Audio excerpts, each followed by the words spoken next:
details have emerged in the shocking assassination of Turning Point USA founder Charlie Kirk. According to FBI sources, the alleged assassin, 22-year-old Tyler Robinson, lived with his transgender partner in St. George, Utah. Agents say Robinson and his partner shared an apartment just 4 hours away from Utah Valley University, where Kirk was shot and killed on September 10. The FBI had access to text messages and other communications between Robinson and his partner, which helped FBI agents zero in on Robinson. Investigators seized computers and evidence from the apartment and sent them to Quantico for review. Officials said the individual has been extremely cooperative and said the person had no idea. Robinson was allegedly planning to assassinate the Turning Point USA founder. The person is not currently accused of any criminal activity in connection with the assassination. Charlie Kirk was assassinated while speaking to students at UVU. Authorities say a single shot was fired from a rooftop roughly 200 yards away. Just moments before the shooting, Kirk was answering a pointed question about transgender Americans and mass shootings.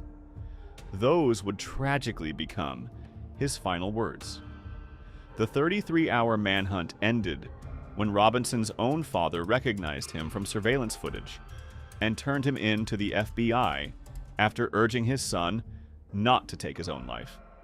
And in a disturbing revelation, Utah Governor Spencer Cox confirmed that the rifle used in the attack contained ammunition casings inscribed with anti-fascist messages. Charlie Kirk was just 31 years old, a husband and father of 2. The investigation continues as the FBI pieces together how and why Robinson carried out the assassination. On the evening of September 11th, a family member of Tyler Robinson reached out to a family friend who contacted the Washington County Sheriff's Office with information that Robinson had confessed to them or implied that he had committed the incident.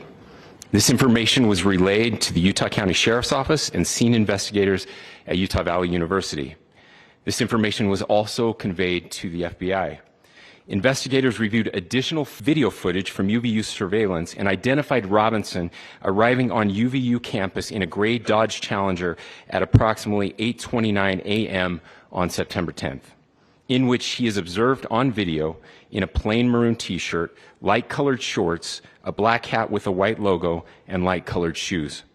When encountered in person by investigators in Washington County on September 12th, in the early morning hours, Robinson was observed in consistent clothing with those surveillance images. Investigators interviewed a family member of Robinson who stated that Robinson had become more political in recent years. The family member referenced a recent incident in which Robinson came to dinner prior to September 10th, and in the conversation with another family member, Robinson mentioned Charlie Kirk was coming to UVU. They talked about why they didn't like him and the viewpoints that he had. The family member also stated Kirk was full of hate and spreading hate.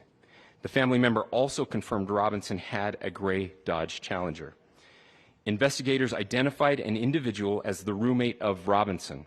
Investigators interviewed that roommate, who stated that his roommate, referring to Robinson, made a joke on Discord.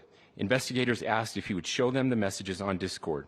He opened it and showed several messages to investigators and allowed investigators to take photos of the screen as each message was shown by Robinson's roommate. These photos consisted of various messages, including content of messages between the phone contact named Tyler with an emoji icon and Robinson's roommate's device.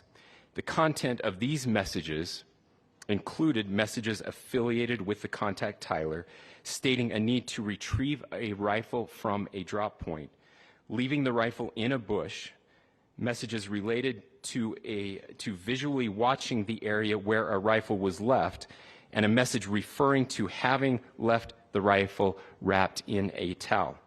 The messages also refer to engraving bullets and a mention of a scope and the rifle being unique. Messages from the contact Tyler also mentioned that he had changed outfits. I know there's been speculation as well as to the writing on those casings. those bullet casings, and I believe we have that as well. And I will share that with you now. So the area north of Campus Drive Road where the suspect crossed over, you saw some of that in the video that we released last night, consists of a grassy area with trees on the edge of the UVU campus. Investigators discovered a bolt-action rifle wrapped in a dark-colored towel. The rifle was determined to be a Mauser Model 98 30-06 caliber bolt-action rifle. The rifle had a scope mounted on top of it. Investigators noted inscriptions that had been engraved on casings found with the rifle. Inscriptions on a fired casing read, "Notices bulges, capital OWO, what's this?" ? Inscriptions on the 3 unfired casings read, "Hey fascist!" ! Catch! ! Up arrow symbol, right arrow and symbol, and 3 down arrow symbols. A second unfired casing read, "Oh Bella Chow, Bella Chow, Bella Chow, Chow Chow," and a third unfired casing read, "If you read this, you are gay, LMAO." Charlie was shot at 12:23 p.m. on Wednesday. The first FBI agents arrived on scene in 16 minutes with chiefs of police at 12:39 and secured the scene. The FBI immediately launched fixed-wing assets. We utilized these assets to transport personnel, specialty technicians, hostage rescue teams.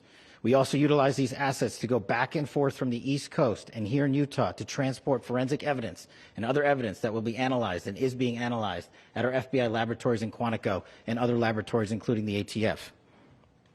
At my direction, the FBI released the first set of FBI photos of the suspect at 10 a.m. local time on 9/11. Then, shortly thereafter, the FBI reward of $100,000 was released at 10:45 a.m. local. Myself and Deputy Director Bongino arrived on the scene at approximately 5:30 p.m. on 9/11. The governor led a press conference last night at approximately 8 p.m., where at my direction, the FBI released a never-before-seen video of the suspect. We also released new images to the public of the suspect. And just last night, the suspect was taken into custody at 10 p.m. local time.